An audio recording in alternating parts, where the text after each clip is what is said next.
everybody, welcome to my kitchen, and today I'm going to show you how to make beef chili. And a number of you have been asking me about recipes and the way the foods you should be eating to help yourself stay healthy. So here's a simple dish that I feel you can make in your kitchen, and it's really healthy and it tastes really good. So here are the ingredients you're going to use to make this wonderful dish. We have some cubed chuck steak. We have a medley of red onion, red pepper, yellow pepper. We have some jalapeño de-seeded, a little bit of the white flesh to add some spice to the dish. We have some limes quartered so that we can use to tenderize the beef. And here, as I have a medley of spices: sea salt, black pepper, cumin, garlic powder, and a variety. You can put anything in there that of your choice. But here's just this is just a few things that I put in there to help season the dish. We're gonna get some flour to help create the root, and we're using pinto beans and some tomato sauce. So the way we start to prepare this meal is as I illustrated before. I minced up some red onions, peppers, and I'm gonna chop up this jalapeno. And while I'm doing the jalapeno, to add to this vegetable medley, I'm going to take this fork and I'm going to puncture the flesh of the lime, and I'm going to squeeze some juice into here. And this is going to act as a little tenderizer to make the meat nice and soft as we cook it in our dish. I mean, you could use lemons if you'd like. I mean, I don't think it's that much of a big deal, but limes seem to go well with beef, so we'll use this because this is what we have in the kitchen. And I'm just digging it softly, and that's just freeing up the juice in the lime, and I'm squeezing it between my fingers and the fork, and I'm squeezing all that nice juice out. So I'm going to mince up the jalapenos. You know, like I said before, if you want to leave the seeds in there, you can do that. But you know, I got young kids, and sometimes it's too hot, so you can adjust the intensity to your liking. But I try to de-seed mine as much as possible, so that we don't have to really worry about that. So I have a pan here, a Dutch pan, and I have some olive oil that's been heating up at about, I don't know, 125 degrees, I would say. I mean, unfortunately the stove doesn't have a degree setting, but it's at number 2 on this particular stove, so it's just warming up. It's not super hot. I'm just doing that to get the oil ready, so when I place the beef in there, you can get a nice crust on it and seal the juices in so here I am marinating the beef around with the lime. Okay, I'm going to get all that meat coated in this lime. That's going to help tenderize it for us, like I said before. Okay. And then what I'm also going to do is I'm going to take some of this spice medley I put together.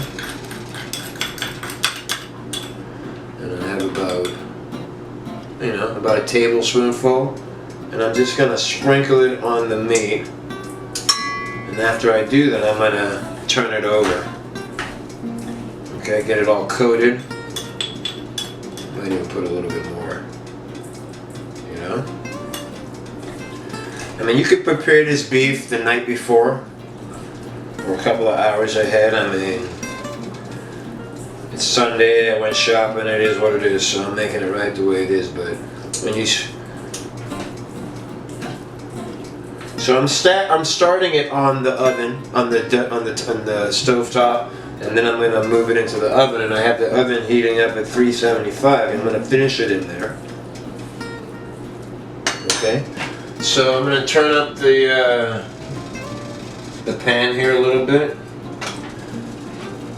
You want to make sure you're getting all the oil through the pan. Okay. So I'm just gonna put my beef in there. Yeah, you hear that nice sizzle.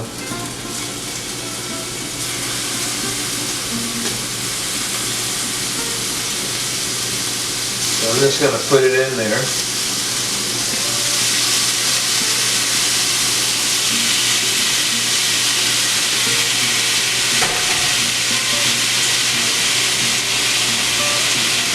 And as you can see, it's starting to get brown.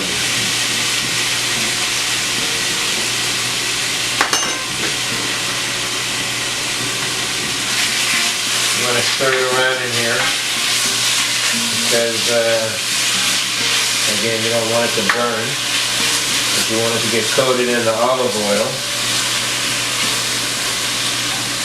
Okay.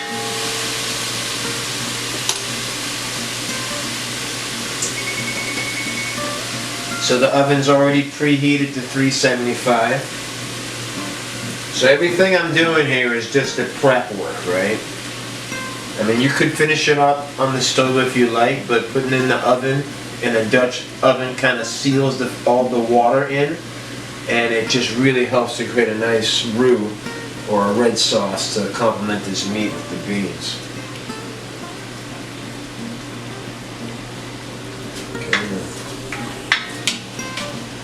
You see it's starting to brown up a little bit. Now we don't want to cook it all the way through, because again, you know, we're going to finish it up in the oven, but we just want to get it a little bit brown, get some of their juices out.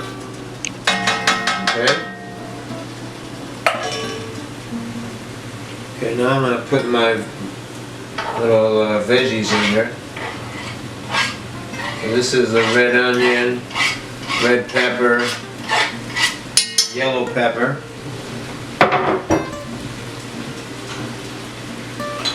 and here I'm going to put the chopped jalapeño in here with everything.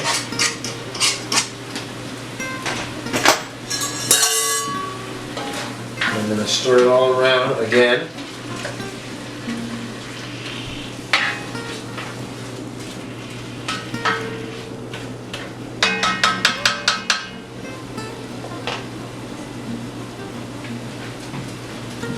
And I'm going to get some flour, about a tablespoonful, you know, not that much. And I'm just going to sprinkle it on here, and maybe a quarter of that. And that's going to add to the beef juices and the olive oil, and it's going to form this little sauce. Okay? You want to coat all of that, get it all moved around in here.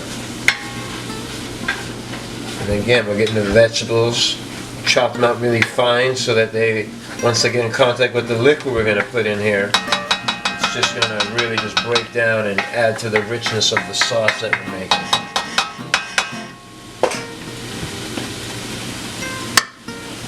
So here we go, adding the pinto beans. See, it has its own liquid in there to keep these beans, and we're just going to pour it in here.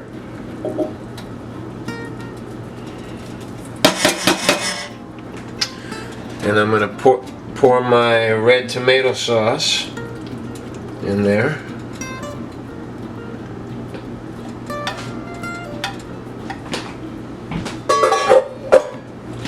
And I'm going to stir it all around.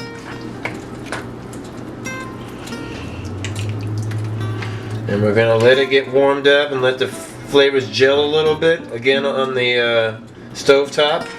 And then we're going to stick it in the oven and finish it off, and it's going to get all nice and caramelized and creamy. It's going to look really good. So right now you can see all the flavor that's going to be in there. And before, we'll just put a little bit more of our little spice medley in there. Okay. Stir it around. So I'm going to turn it down to like a medium heat right now. Yep, give it a nice stir around, get all those spices flowing around in that fluid. And we put our flour in there so it's gelling in, and you can kind of see it thickening up now. And the tomato sauce. Alright, cool. So now we're going to put a lid on it.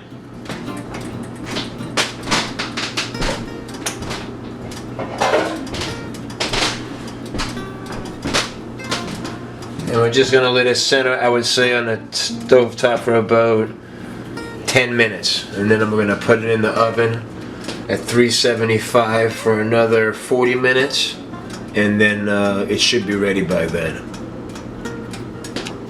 Okay, so the last time we had our Dutch oven on the stovetop and we were simmering all the ingredients together at about 110 degrees just to get it all congealed and all the flavors flowing. And now I had put in the oven at 375 for about 50 minutes, and here's what we have.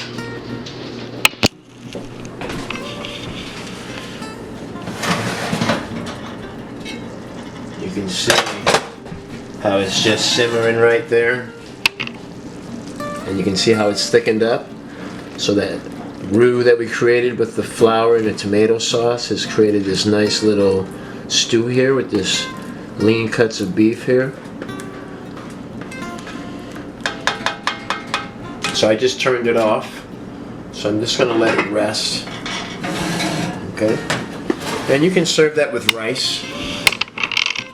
You can see if that were just eat it by itself. Brown rice, white rice. It doesn't really matter as long as the portion size is appropriate. Again, portion control is based on the size of one's hand, either from the fingertips to the palm of the hand or just right here where the palm is. And that's how you should gauge how much you're consuming as far as calories are concerned. But a meal like that took about 15 minutes to cook it, but as far as preparation, if you did it the night before and you marinated the beef and you put all the flavors together and you did all your prep work with your vegetables, it would just be put it in, set it up, go out, hang out for a while, do a power walk, and come back within 15 minutes and you got your meal ready for you to consume and eat and get the necessary nutrients that you need to function throughout the day. So I hope that you enjoyed me cooking that, and I'm going to have at the end of this video the precise ingredients that you can put it together and make it how you'd like to eat it. And look forward to sharing more of my cooking with you as the weeks progress. Thanks for tuning in to Making Better Bodies TV.